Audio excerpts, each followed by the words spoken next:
welcome to the March Mindshare today. For those of you who aren't familiar with what we do here, because I know we have a couple of new people, our mission here is to inspire excellence in communication and marketing, and to encourage collaboration between businesses, organizations, and individuals.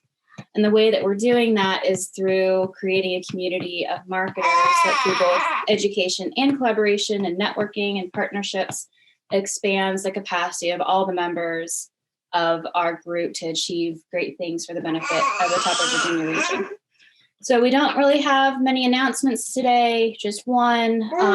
As usual, we are still looking for presenters. We have one lined up for April, but we'll be looking for presenters for basically the rest of the year. We have a couple things planned, but if you are interested in sharing your expertise with the group, then please let me know. Send me an email. My email address is right here, rebecca@ingenuitydcs.com, or you can reach out to Kory, or you can reach out to me on Facebook or LinkedIn or something like that if you want to speak to the group. So with that, Kory is going to be presenting to us today on the basics of video marketing. So yes, today we are going to talk to the power of video in your marketing strategy. I am Kory Campbell. I'm the Director of Marketing and Communications here at the Top of Virginia Regional Chamber. I'm about a month and a half into it, so I'm a little green behind the ears here, but really having a blast so far. So why me? Why am I here talking to you? I'm going to give you a little sneak peek of some of the work that I've recently done, but really my passion is in video, and I've kind of tried to infuse that a lot into the marketing that we do here at the Chamber.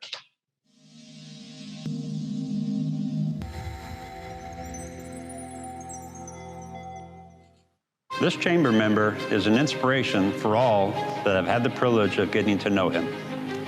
He has a thirst for personal knowledge and success, while recognizing that success comes not only through his profession, but through his relationships with his family and his contributions to his community. The result is a strong, emotionally mature leader that has an incredible career and life ahead of him. Having already established himself as an influential leader in our community, he serves on the board of directors at the Top of Virginia Regional Chamber. He is a board member at the Child Safe Center and a board member for the Shenandoah Valley Discovery Museum. This member has tremendous initiative, as evidenced by his involvement with other young leaders in our community. He has organized professional development meetings for sales professionals with the goal of sharing experiences and learning from each other, while remaining extremely creative in utilizing his personal skills to maximize the positive impact on others. What really stands out to me about the Emerging Leader of the Year is his personal character. He is very approachable, a great listener, and consistently seeks out advice from others through mentorship as a means to learn and grow. He truly cares about the people in his life, and it shows in all he does. Despite his young age, he has shown significant emotional maturity with strong insight into himself and others. This allows him to be emotionally aware and empathetic at all times.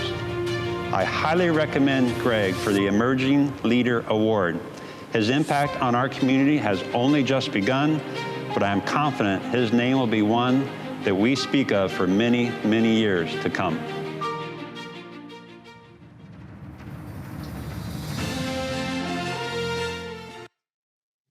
Okay, so why am I showing you that? We're going to talk a lot about how that video was made, and a lot of the things that we discussed today, you'll start to see how they were infused into that video. So what are some of the advantages of video over the other forms of media? Well, your videos can deliver a message in a form where consumers can understand your tone. So this is kind of like a text message. If you're grabbing a marketing message that you don't have all the context clues with, sometimes you can misunderstand the message and misinterpret that.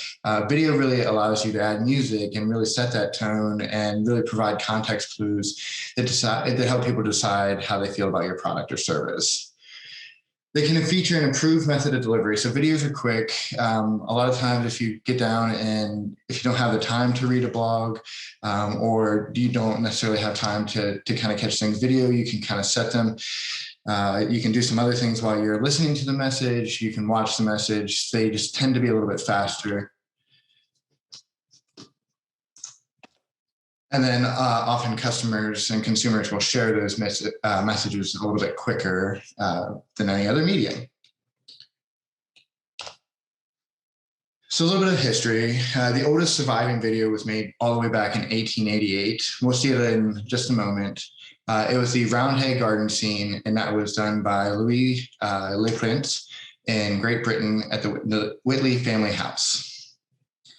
So it's a 2-second film, and it's kind of more of it's got such a slow frame rate to it that it's more of a stop motion, you can see, but that's the oldest surviving video there. So let's look at it in some modern senses. HubSpot began tracking video marketing as a tool in 2016. And at that point, 61% of businesses were using some sort of video in their marketing strategy. Fast forward to today, 86% of businesses are using that same video tool. So you can see that there's a big jump just in the past 5 years of businesses really getting in there and moving forward with video in their marketing. 87% right now are reporting a positive ROI in 2021, 33% in 2015. Really, a lot of that's credited to the way that things have kind of streamlined with cell phones and different ways that you can create videos on a budget, starting to source people from inside your own kind of circle versus going out and doing professionals and things like that.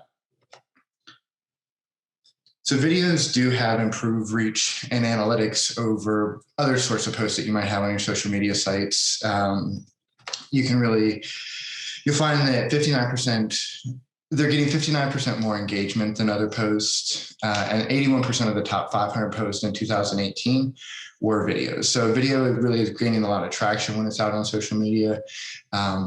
It's definitely getting out there further into the world than your other sorts of posts.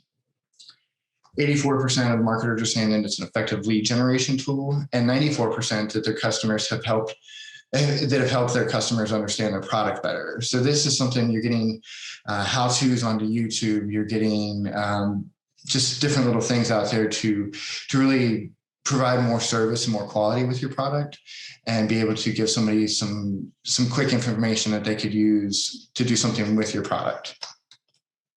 So what should you be looking at when you're tracking some of these metrics? Well, I really like to look at engagement. The reason I really like to look at engagement over views is because I personally feel that engagements turn into conversion.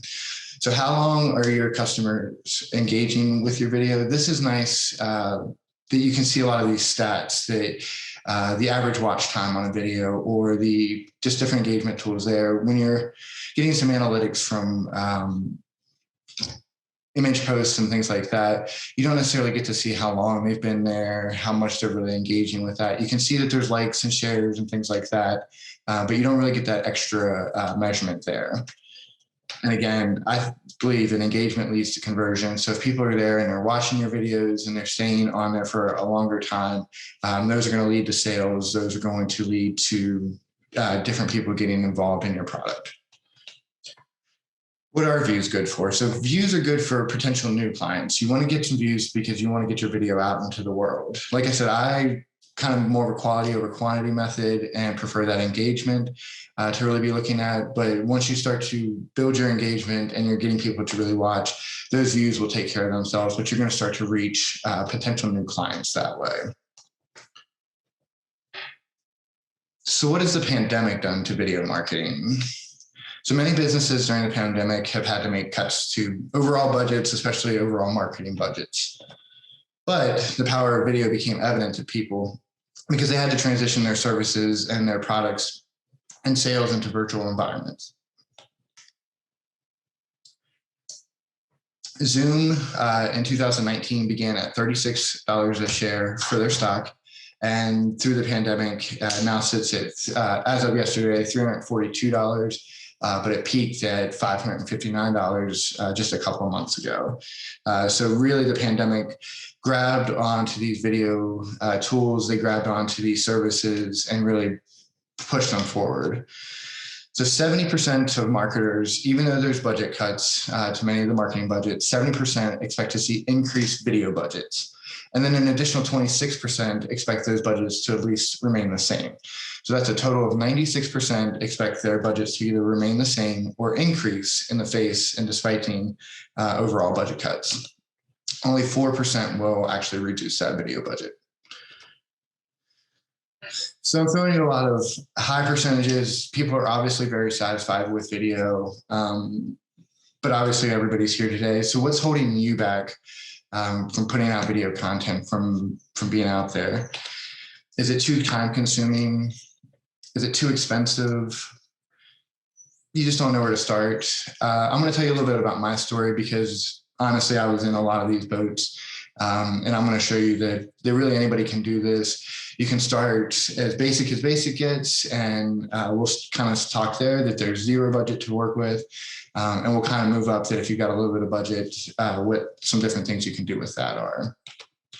So how did this happen to me? Like I said, I faced a lot of those challenges as far as time consumption, expensive, and with as far as the equipment and things like that. So I began filming wrestling matches at age 7. I grew up wrestling. I would film my brother while my dad was coaching. We'd go back and we'd watch the videos over.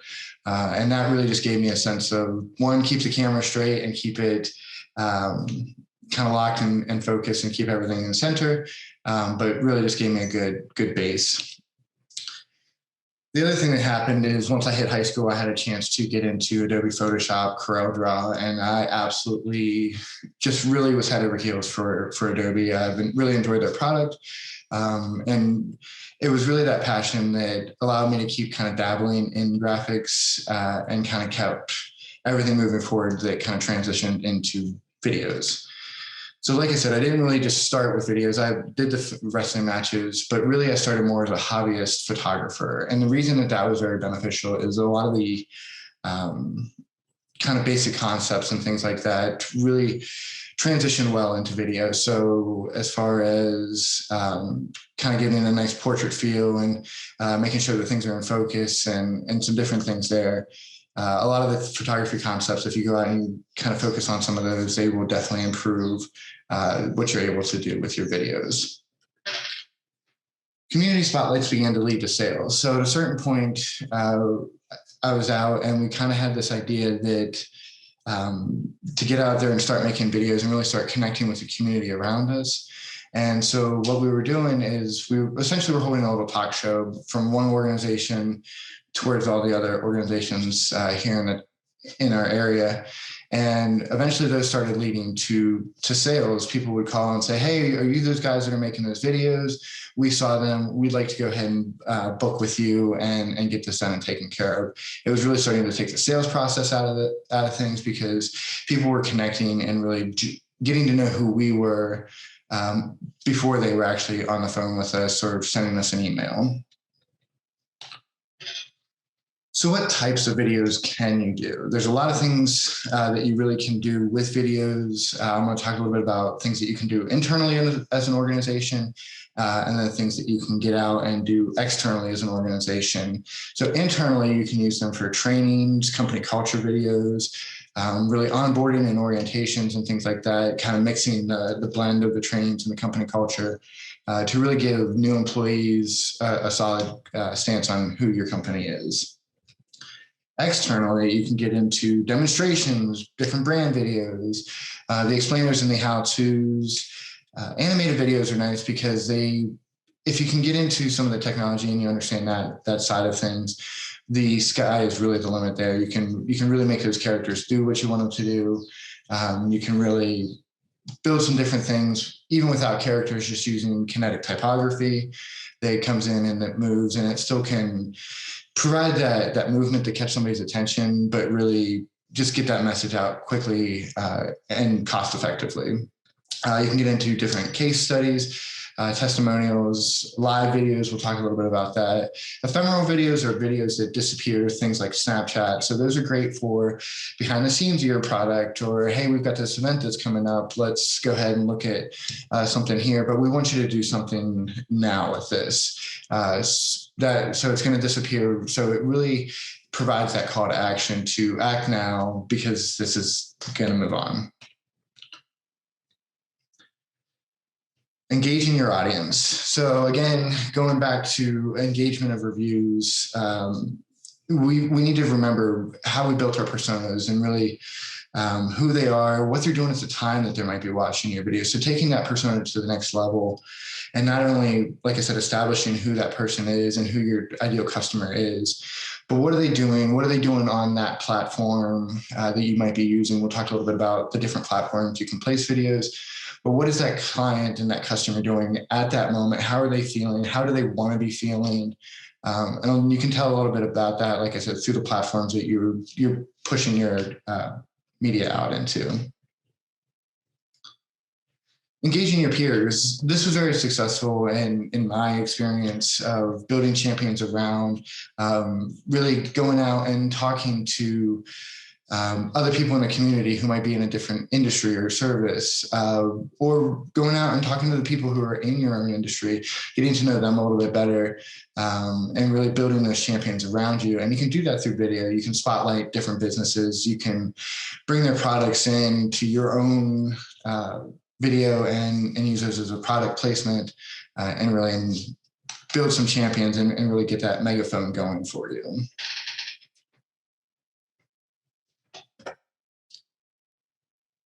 So how do videos convert?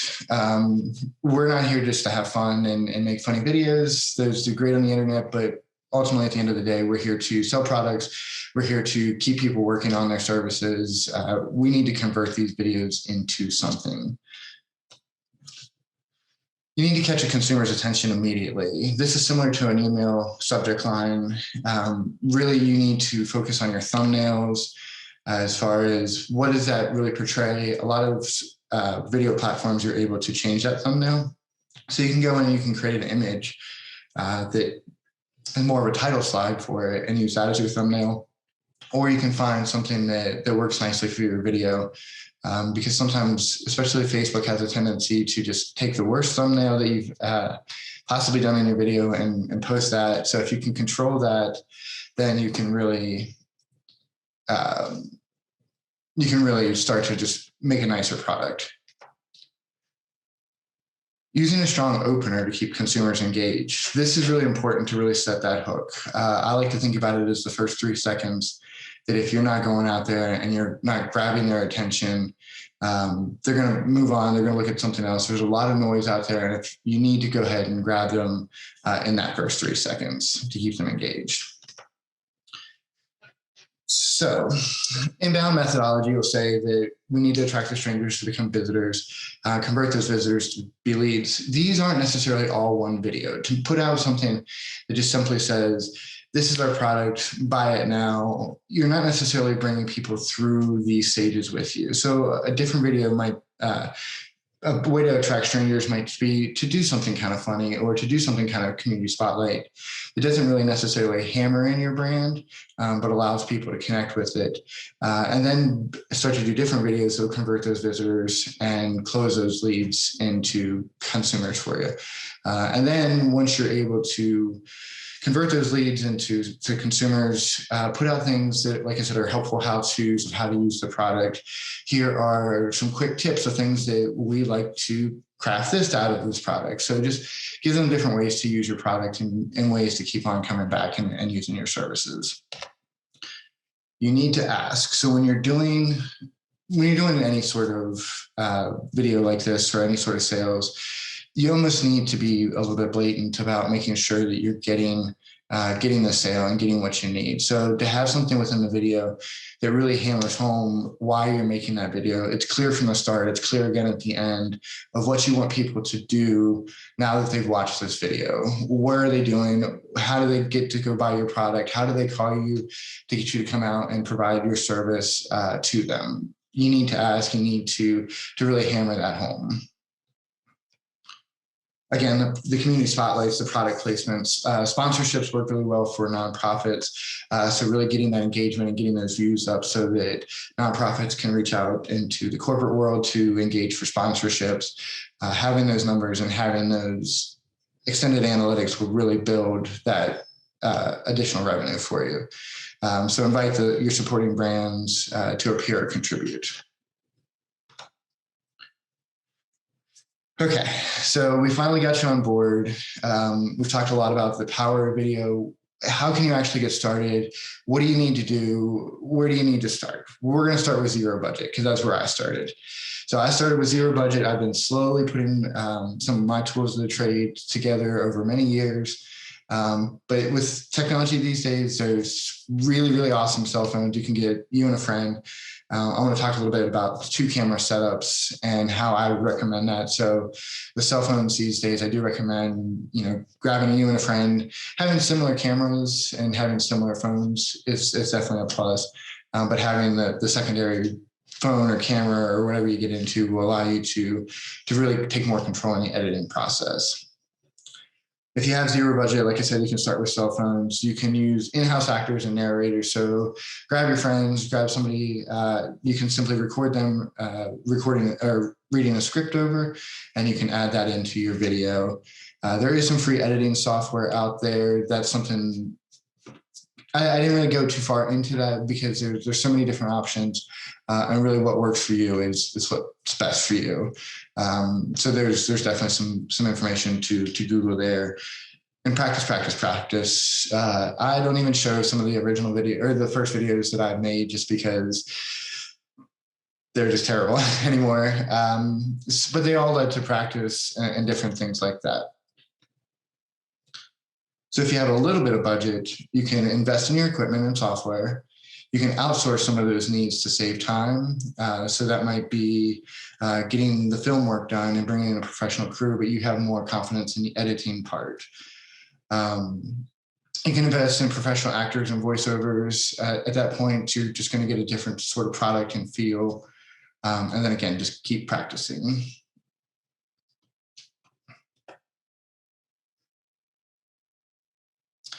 So here's a quick setup. They're only showing the one camera, but you can see somebody's running a mic.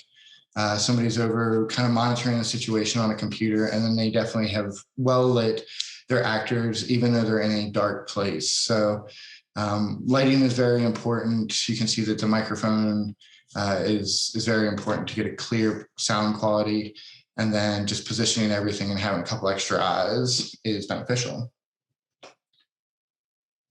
Going live.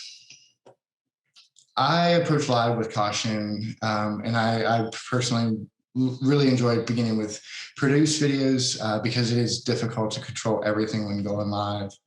I've run into funny echoes, and I've run into spotty internet, and I've run into all sorts of problems that you couldn't necessarily control at that moment. But that was something that in a produced video, you could have taken a little bit more control over that. You can still push a video out in a premiere and still really get those live feel and everything there. But you can take control over the production and make sure that the product is coming out well represented. Why do we talk about live videos? Why don't we just say, no, don't do it? Well, live videos do create a level of authenticity within your brand. It is on the fly, it's on the go. People start to build that trust and rapport with you because they can see how you're thinking, they can see how you're feeling, and really in that unedited, raw fashion. So live videos are important. They are beneficial because, like I said, they do create that level of authenticity. And according to Cisco, they predict that 17% of internet traffic in 2022 will be nothing but live videos. So people going out and streaming, doing the different things that they're streaming. So like I said, the best software I recommend for you is the software that you feel most comfortable with. The best tools I recommend for you are the tools that you feel most comfortable with. There's definitely different levels. As far as cameras, you can get into, like I said, your cell phone all the way up into full professional video cameras that really make a big difference as far as that image quality, but the cell phones really do a good enough job there. The same thing is true for microphones and software and computer editing capabilities. So choose your lighting carefully. We saw, like I said, that even though those actors in that video there were in a dark room, they were well lit. I also found that when I was first beginning and doing a lot of videos in offices, that I was running into flicker rates and fluorescent bulbs. So that's something that we're kind of, if you were filming a fan at a certain frame rate in your camera, the fan would almost look like it's staying still. And that's just simply because that's where the camera is catching it. So the same thing was sort of happening with the flicker rate of the bulbs themselves, and they can create lines that kind of stream down through your videos. Two similar cameras, like I said, it doesn't really matter what level of camera you're in. I recommend having similar cameras. That way, when you're going back and you're editing, that it really gives you a closer to home feel for everything. Microphones are very important to go out and try and film something outdoors or near a highway or different things like that. It's really beneficial to have a microphone that you can really control the direction of where it's pointing. You can get into wind blocks and screens to help really cut that down so that you're getting a clear voice while people are speaking. Tripods. Like I said, one thing I learned when I was shooting the wrestling videos is keeping the camera still, keeping the camera on the target. Tripods are super beneficial with that. A lot of post editing gives you some ability to create some motion shots, even though that you're using tripods and using stationary cameras. But you definitely get I would recommend it for people beginning because you definitely get a more consistent product. Using stock video, I've certainly made commercials and things like that out of just stock video. The nice thing about that is a lot of it's there, it's ready. You pay for your royalties and things like that. But you can really go in and you can get some really great quality film, really good actors and actresses and things like that, and really start to infuse that into your own product. And a lot of times you can just make it go seamlessly. Editing software, like I said, I'm in the Adobe world. I use Adobe Premiere Pro and After Effects quite a bit, but I often find that I'm using the entire Creative Suite. I'm getting into Photoshop to make something that gets transferred over into a PNG and dropping it into the video there as maybe a title or thing like that. Also, the same thing with After Effects with logo reveals. I'll go in, I'll create them in Photoshop and then drag them over into After Effects and let the rest of the product do the work. Apple Final Cut Pro, I personally haven't used that one, but I know it's an awesome program. Cyberlink Power Director, this was one that I've found that they have recommended. I have personally never used that one, but it did get some really good reviews. And again, there's some really good free options out there. I cut my teeth in Movie Maker. I've seen a lot of people use the iMovie process and do some really cool stuff there. All right, so now that you've created your videos, what can you do with them? Where can you place them? Well, you can get them on your website. So if people are on your website, you want them to stay there for a while. So a video will help them stay. Even if you have a video kind of embedded into your website, leaving some things around that video so that while they're watching it, they're getting the information that they need. They may be seeing an ad for something that's placed within the video, or they might be getting additional time and information for an event that you may be having there on the side, or being able to purchase tickets right away. So get them to your website, get some more information for them to work with while they're there, but keep them on your website. Facebook is great for reach and now has some additional options to boost sales, which may be a benefit. A lot of people are doing live shows to sell Scentsy and sell LuLaRoe and all that kind of stuff out there. And you can take the same sort of methodology and apply it to your own services and sales.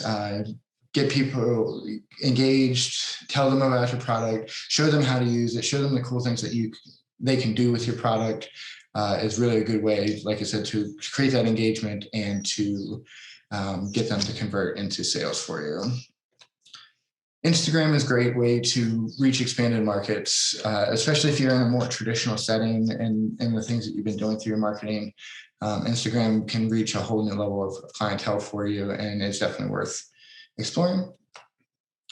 LinkedIn is a great way to build authenticity in yourself and in your brand. So to put out those explainer videos and to put out maybe something that's more industry specific as opposed to necessarily what your product is a great way to convince people that your product is right for them. YouTube does lead in conversion over other platforms. People are going to buy a product, they're going to the reviews, they're watching it on YouTube, and at that point, they're either loving it or they're hating it. They're using that video to see the product, to really feel the product, even though it's not in their hands. So YouTube does lead in conversion, and it's definitely well worth utilizing. And then there's definitely different vendors. Locally, we have Effective that can work with you on Comcast placement, WDVM up in Hagerstown, which can do similar things, not quite to the scale and to the spectrum, but can get you onto their local channel. Wing TV is another little local one. So some different vendors here in town. I do suggest to learn more about each platform, the limit and best practices. So this kind of taking the native marketing idea and saying, how does this platform work best for me? How do I apply this to my personas? Again, what is somebody doing while they're at this platform, and what information are they looking to get out of this? So really taking that into full account, thinking about all that stuff before you create your video, and then possibly creating different offshoots of your video and editing them a little bit different for different platforms based off timing or things like that. So that's a little bit of everything. If you have any further questions, we're going to chat a little bit here. But if you do want to reach out, here's my email. You can find me at the Chamber's website, theregionalchamber.biz, and then you can give me a call. A couple of the sources I use were HubSpot, Buffer, Lemon Light, TechRadar, and Artifact. That's just to get some of those stats for you guys and really make sure that you have some good things to work with there. So that's all I've got for you. Thank you for listening, and we'll see if you have any questions.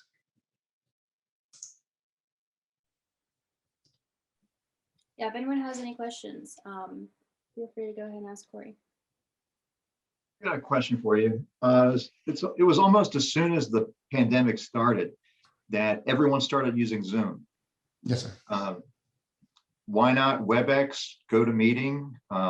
They had the greatest marketing campaign ahead of time that I've ever heard. So it was just kind of strange that Zoom became the go-to place. I do agree. And I think that was definitely one of those things that the masses were heading that way, that it was always on the tip of everybody's tongue. And really the branding and how easy Zoom was to say, it got people's attention and really got them connected. And then, yeah, people really did just cling to it. Yeah. And then my other question is, I've used Microsoft or Windows Movie Maker in the past, and that seemed very easy. Trying to move into Adobe Premiere, it's like night and day. I'm really struggling with it. It is. And yeah, Movie Maker, especially back when I was using it, it really was just so simple to drop your at that point, they use it looked more like film versus Premiere Pro, brings it up more in a lot of colors and things like that. You can still get in a little bit closer, but they did change kind of the feel of everything. One thing with Premiere Pro is they've really opened up the effects that you can do with different things. And the one thing I really enjoy is I can really zoom into the micro frame on Premiere Pro, where I don't recall having as close of control with Movie Maker. Like I said, just really being able to zero in there, looking at the audio as well in Premiere Pro is a big advantage to that over my experience with Movie Maker, and really being able to line things up. Like I said, I personally really enjoy it, and there's definitely other ones out there. Wondershare makes Filmora, and so that there's, like I said, there's some different products that might be a little bit more user friendly for you. Okay, thank you. Sure. I have a question. Do you have any recommendations for explainer video or animated programs? Sure. So as far as really getting into animated programs, again, Adobe does make a character animator that if you're getting into the full-on characters, but really getting into animated videos doesn't necessarily mean that you have to have a full-on character or anything really going on. You can really get into Kinetic videos where just the fonts are kind of scrolling across the screen. You can really get into a lot of that pretty simply. Canva now has opened up some of those options. Adobe Spark is another kind of similar one where they'll give you some templates and some good ideas to get you going, and allow you to be able to really kind of form.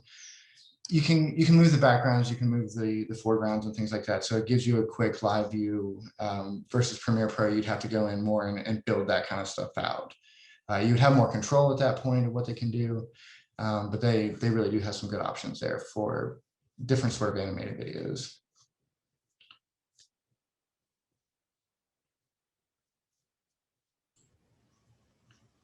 Anything else? Looks like we have a question here. What is a thumbnail in this industry? So a thumbnail is going to be that initial image that people are seeing, either on a Facebook or YouTube. So when they're getting to your video and they're really finding it, before they've clicked on it, before they've pressed play or anything, the thumbnail is going to show them a snapshot of that video. So like I said, you can go in, you can take control over those, you can make out something or make something that's more of a title screen for a video, and as opposed to just letting Facebook or YouTube pick that for you, because for whatever reason it has a tendency to just take the worst one. So really being able to control that is a huge benefit.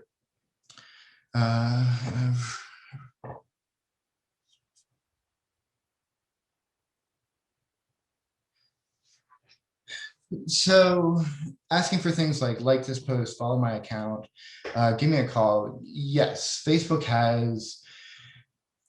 got their crawlers out there that really kind of beat some of that stuff up a little bit.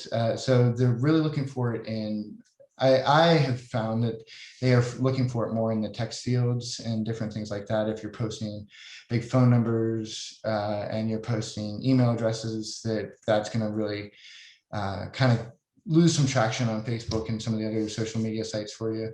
If you get them into a video form, it's a little bit tougher. It's easier to say, hey, I want you to give me a call. I want you to use our services and product.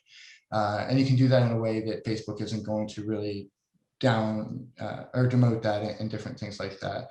It's also a good way to, like I said, start to bring in some of your other community members to kind of allow more messages than one to come out and really kind of hide that message of call me. You still want to make it clear to your consumer, but really kind of hide it for web crawlers.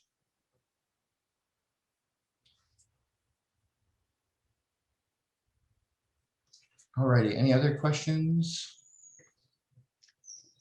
This is Cynthia. I'll ask one because you all are all marketing professionals. You may know the answer to this, but in case any of our members are listening to the recording afterwards, I'm a brand new business. I don't know much about any of this. So what's the simplest way for me to get a post up? If I use my phone, is there a way to edit that? What's the simplest place to go and edit that film and get it up online? Sure. So if you're using a cell phone setup, a lot of cell phones these days do have some editing, at least trimming capabilities that you can that are built into the program. You're not going to be able to take as much of a section out of the middle of it as you're going to be able to traditionally just trim the edges of it and get it down. So if you are doing that, I suggest having a script and really following that, so that when you present your video and you have everything that you're looking to say, it comes out fluidly, and then you're able to just trim everything off.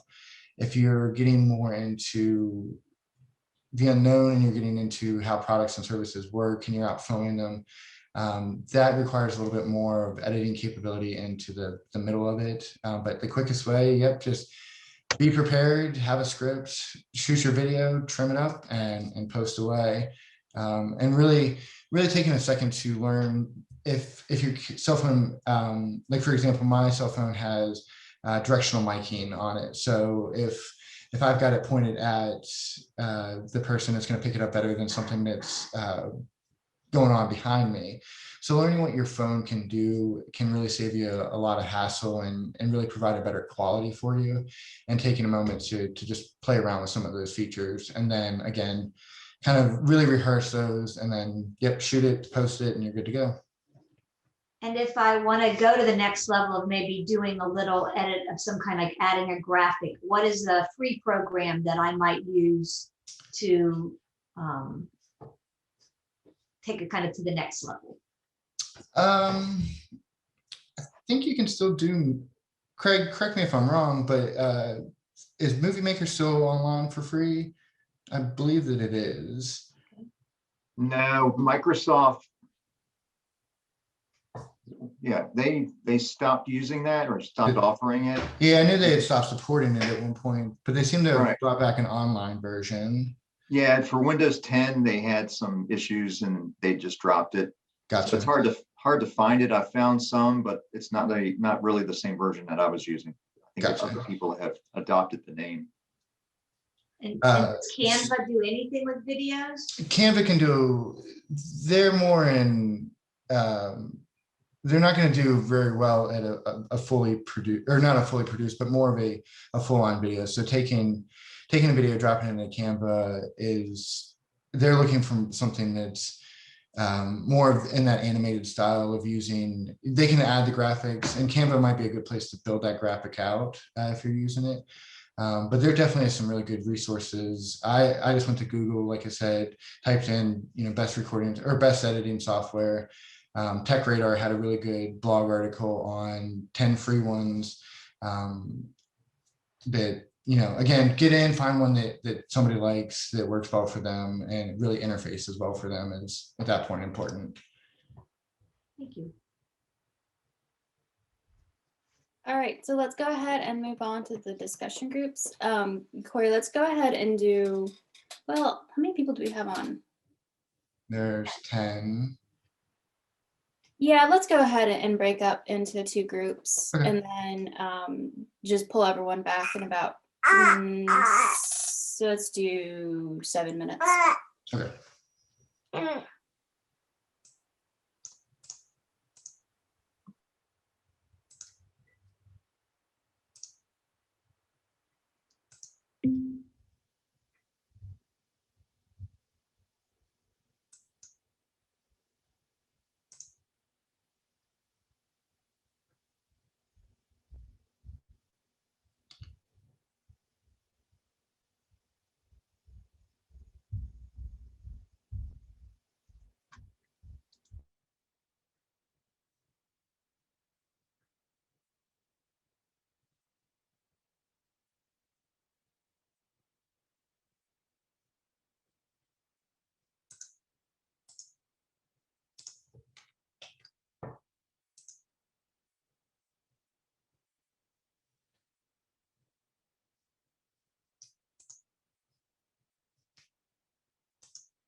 So it looks like room 2 is still having a pretty good discussion, but they're coming back here pretty shortly.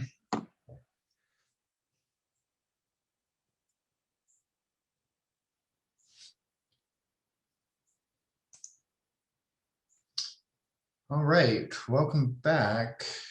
Looks like everybody made it. Mhm.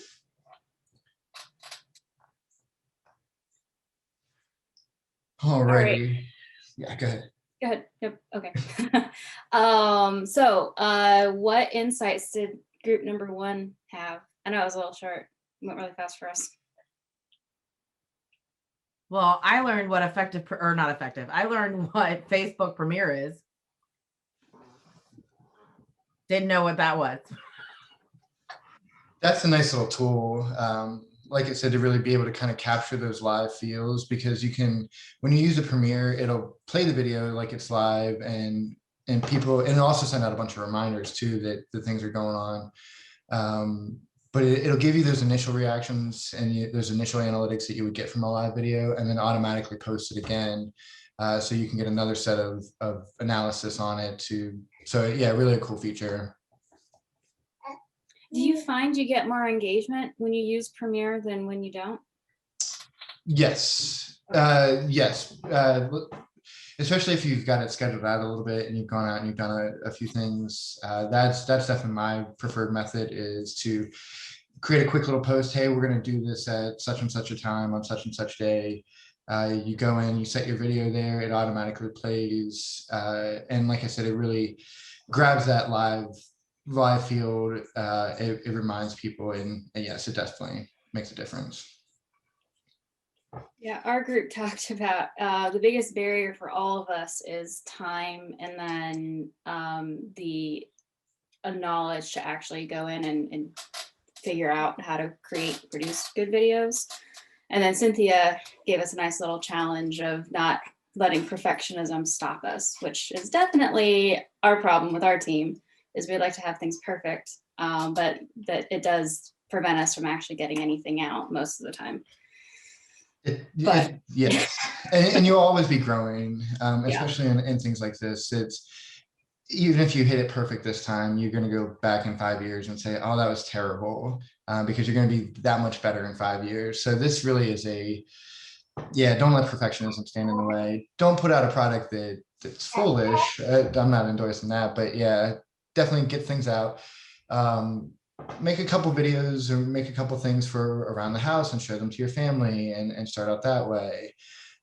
If you're getting into, you just need, as far as time management and things like that, at that point, Canva and Adobe Spark do a really good job of getting you started. They give you some templates to work with. They give you a quick idea.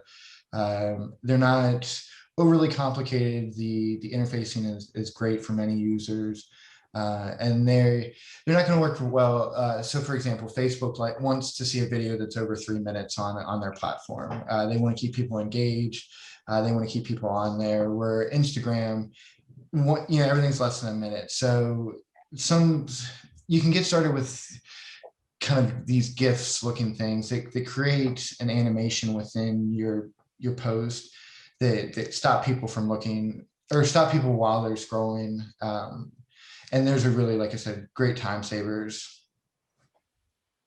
Do you have any recommendations for people to go for, like, basic beginner? You're talking about the basics of photography. So things even of that nature, like good resources for learning about basic photography, basic videography, basic editing.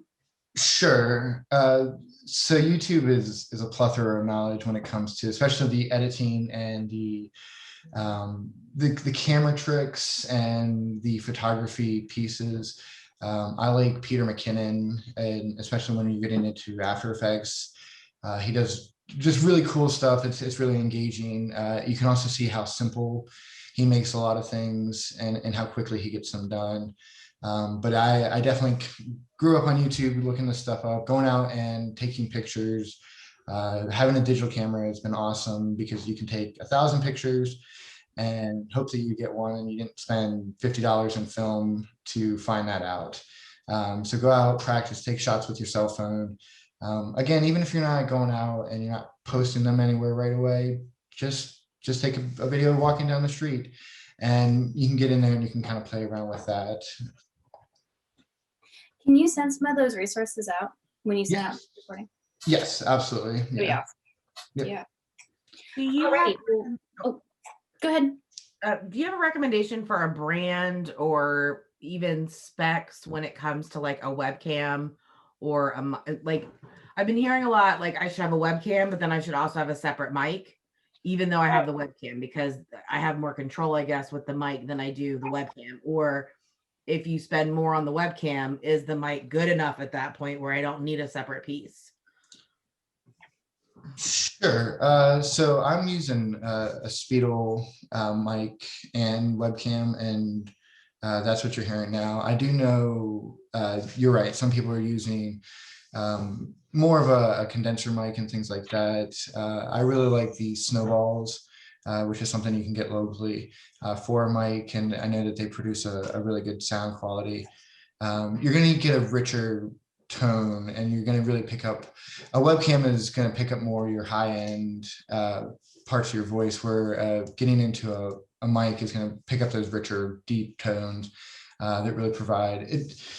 A lot of it depends on what you're doing with webcamming and things like that. If you're going to get out there and you're going to engage people to buy and use your services and your products, then you want to take a little bit of extra time to invest in your equipment and things like that.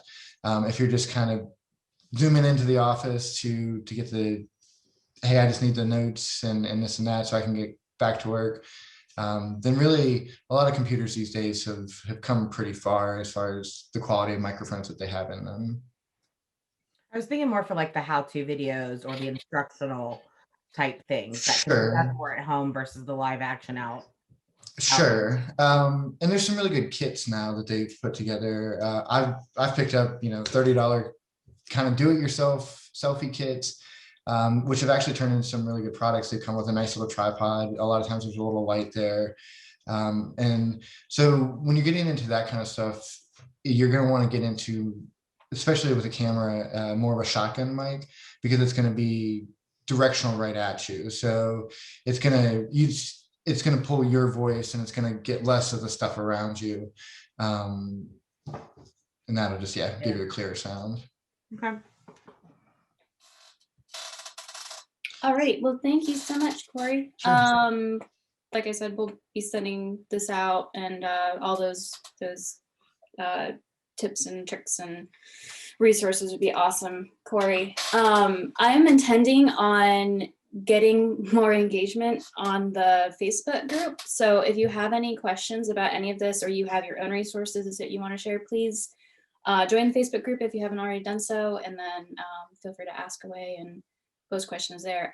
Craig, that would probably actually be a good resource for you, because we could help you out with some very specific questions or issues you might be having there. I'll look for it. Awesome. All right. Well, thank you so much, everyone. All right. Thank you. Thanks, guys. See y'all.